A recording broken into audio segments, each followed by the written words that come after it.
পঞ্চম অধ্যায়ের এই ক্লাসটিতে তোমরা ত্রিভুজের পরিসীমা নির্ণয় করা শিখতে পারবে। যেই পরিসীমা দিয়ে 2025 সালে চট্টগ্রাম বোর্ডে একটি প্রশ্ন করেছিল, সেই প্রশ্নের ছবি এখানে রাখছি যাতে সহজে তোমাদেরকে বোঝাতে পারি। এখনই তোমরা ত্রিভুজের পরিসীমা নির্ণয়ের অ্যালগরিদম এবং ফ্লোচার্ট শিখতে পারবে। আমি একেবারে সহজ করে তোমাকে বোঝাবো, জাস্ট একটু মনোযোগ সহকারে সম্পূর্ণ ক্লাসটি করো। এর আগের ক্লাসটিতে আমরা ত্রিভুজের ক্ষেত্রফল নির্ণয় করা শিখছিলাম।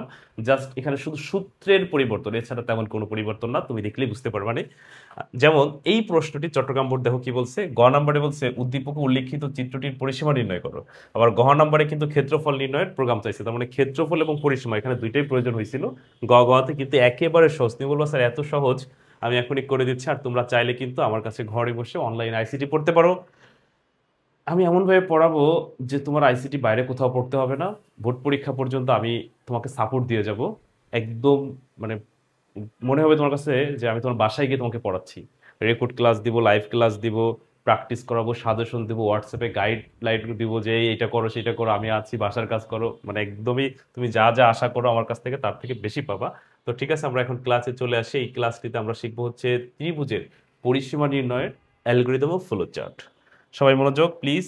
আচ্ছা, তোমরা জানো যে যে কোনো ফ্লো চার্ট করার ক্ষেত্রে ওই সমস্যার সমাধানটা আমরা প্রতীকের সাহায্যে নির্ণয় করি। তো প্রথমে তো কোনো একটা কাজ শুরু করো, তো আমরা ফ্লো চার্টের শুরু প্রতীকটা প্রথমে ব্যবহার করব। শুরু প্রতীকটা হচ্ছে ডিম আকৃতি, এর ভিতরে আমরা লিখবো হচ্ছে স্টার্ট। আচ্ছা, এবার অ্যালগরিদম কিভাবে লেখে? অ্যালগরিদম হচ্ছে ধাপ আকারে বর্ণনা করে। আমরা লিখবো হচ্ছে প্রথমে ধাপ এক শুরু করি, ধাপ এক শুরু করি। তো অ্যালগরিদম হচ্ছে ধাপ আকারে সমস্যা সমাধান করে, আর ফ্লোচার্ট হচ্ছে প্রতীকের সাহায্যে। তো আমরা এখন কি করতেছি, ত্রিভুজের পরিসীমা নির্ণয়ের অ্যালগরিদম ফ্লোচার্ট শিখতেছি। তো এইটা তো যে কোনো কাজ, মানে যে কোনো অঙ্ক প্রথমে তো তুমি শুরু করবে, এটা তো স্বাভাবিক, তাই না? আচ্ছা, এরপর আমরা হচ্ছে ইনপুটের ঘর দিব। তো ইনপুটের ঘর হচ্ছে সামান্তরিক। এখানে আমরা কি লিখবো? এখানে আমরা লিখবো হচ্ছে ইনপুট।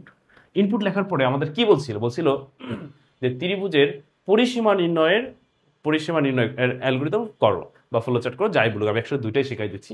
তো ত্রিভুজের পরিসীমা নির্ণয় করতে হইলে তোমার বাহুগুলো জানতে হবে। তাহলে উদ্দীপকে দেওয়া ছিল একটু আগে যেটা দেখছিলাম যে এক্স ওয়াই জেড দেওয়া ছিল। যদি এক্স ওয়াই জেড দেওয়া থাকে সেটা লিখবো, যদি দেওয়া না থাকে তোমার ইচ্ছা, তুমি যে কিছু লিখতে পারো, এখানে এবিসিও লিখতে পারো। আচ্ছা, আমরা ধরো ওই চট্টগ্রাম বোর্ডের প্রশ্নটি করি। ইনপুট দিলাম এক্স ওয়াই জেড, ওকে। আচ্ছা, তো এবার অ্যালগরিদমে আমরা কি লিখবো? অ্যালগরিদমে লিখবো ত্রিভুজের তিনটি বাহু এক্স ওয়াই জেড ইনপুট করি, বা তুমি সহজে শুধু লিখতে পারো এক্স ওয়াই জেড ইনপুট করি। বাহুগুলো এক্স ওয়াই জেড ইনপুট করি, তোমার একদম মানে যেটা সহজ মনে হয়। আবার ইংরেজিতে লিখলে শুধু এক্স ওয়াই জেড ইনপুট, তাও হবে। আমরা বাংলায় করতেছি, বাংলায় লিখে যে এক্স ওয়াই জেড ইনপুট করি। ইংরেজিতে লিখলে হবে, বাংলায় লিখলে হবে, কোনো সমস্যা নাই, তোমার কাছে যেটা ভালো লাগে। কিন্তু আমি বাংলায় লিখি কেন, যারা বাংলা ভার্সন তাদের বাংলা লেখাই ভালো আর কি। আচ্ছা, ধাপ এক শুরু করি। ধাপ দুই, এক্স ওয়াই জেড ইনপুট করি। এক্স ওয়াই জেড হলো কি ছিল? ত্রিভুজের তিনটি বাহু। আচ্ছা, এরপর ধাপ তিনে আমরা কি লিখবো? এই যে সেই মেইন সূত্রটা। আচ্ছা, এবার ফ্লো চার্টে হলো কি? ফ্লো চার্টে হচ্ছে প্রক্রিয়াকরণের ঘরটা নিব। আচ্ছা, এখানে পরিসীমা বলছে। পরিসীমার ইংরেজি হচ্ছে কি বলতো? পরিসীমার ইংরেজি হচ্ছে রেঞ্জ। রেঞ্জ, তো আমরা রেঞ্জ লিখবো। রেঞ্জ। তো পরিসীমার সূত্র হচ্ছে রাশিগুলোর, মনোযোগ, যেমন ত্রিভুজের ক্ষেত্রফলের সূত্র কি ছিল? ভূমিগুলো উচ্চতা ভাগ 2। আর পরিসীমার সূত্র হলো একদম সহজ, ওই বাহুগুলোর যোগফল। তাহলে এখানে আমরা বাহুগুলোর যোগফল এক্স ওয়াই জেড দিলাম, হয়ে গেল। তুমি চাইলে এখানে রেঞ্জ না লিখে শুধু এস ধরে অঙ্ক করতে পারো, যে আমরা যোগ করতেছি এস মানে সাম, তাও হবে, কোনো সমস্যা নেই। আচ্ছা, এখানে তুমি লিখতে পারো ত্রিভুজের পরিসীমা, ত্রিভুজের পরিসীমা ত্রিভুজের পরিসীমা এত সমান সমান x plus y plus z নির্ণয় করি, হয়ে গেল। আচ্ছা, এবার আমরা যখন নির্ণয় করছি, এখন ফলাফল বের করবো না? তাহলে এখানে কি লিখবা? প্রিন্ট রেঞ্জও লিখতে পারো, আবার তুমি প্রিন্ট এস দিয়ে করলে এসও লিখতে পারতা। আর আমি তোমাদের বারবার এর আগের ক্লাসও শিখাইছি যে ধাপ 4 মানে যখন ফলাফল প্রিন্ট করবো ওই জায়গায় কমন কথাটা বলে দিবা। এখানে তুমি এরকম লিখতে পারতো যে ত্রিভুজের পরিসীমা প্রিন্ট করি, পরিসীমা বের করি, এরকম না লিখে লিখবা ফলাফল প্রিন্ট করি, কমন কথাটি ফলাফল প্রিন্ট